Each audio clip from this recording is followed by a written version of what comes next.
कहानी। घोड़े की शक्ल में अल्लाह की मदद। एक छोटे से गांव में अहमद नाम का एक नेक मगर गरीब नौजवान रहता था। उसका दिल ईमान से भरा हुआ था, लेकिन कस्मत जैसे उसके साथ खेल रही थी। खेत सूख गए थे, बारिश नहीं हो रही थी और अहमद के पास सिर्फ एक पुराना सा बैल था जिससे वो जमीन जोतता था। एक दिन वो बैल भी मर गया।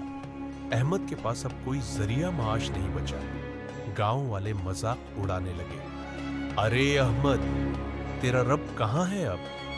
अहमद मुस्कुरा कर कहता, मेरा रब मेरे साथ है, वो मुझे कभी अकेला नहीं छोड़ेगा।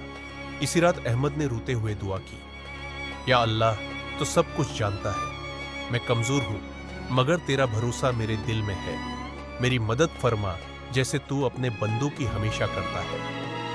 अगली सुबह जब अहमद नींद से जागा तो उसने अपने खेत के करीब एक खूबसूरत सफेद घोड़ा देखा। घोड़ा चमकता हुआ जैसे रोशनी का बुना हो। अहमद हैरान रह गया, ये कहां से आया?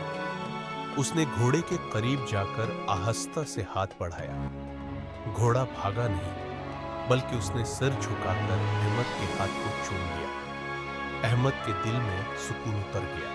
अहमद ने घोड़े को अपने खेत में लगाया और हैरत अंगेज तौर पर जमीन जैसे खुद ही नरम हो गई। जहां वो चलता वहां मिट्टी जरकीज बन जाती। चंद दिनों में उसके खेत में हरियाली उगाई और वो गांव का सबसे खूबसूरत खेत बन गया। गांव वाले हैरान थे, ये कैसे हुआ? अहमद ने मुस्कुराकर कहा, ये मेरे रब का करम है।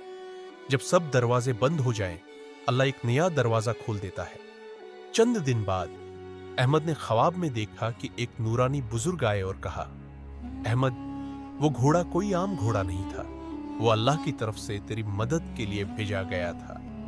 अल्लाह अपने बंदों को कभी तन्हा नहीं छोड़ता, बस यकीन रख। सुबह जब अहमद जागा तो घोड़ा गायब था, लेकिन खेत हरे भरे थे और उसके दिल में ईमान पहले से कहीं ज्यादा मजबूत हो चुका था।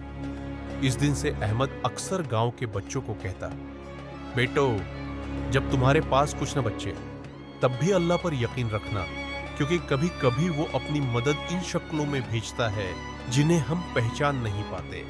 सबक: अल्लाह की मदद हमेशा हमारे करीब होती है, बस हमें यकीन और सब्र से उसे पहचानना होता है।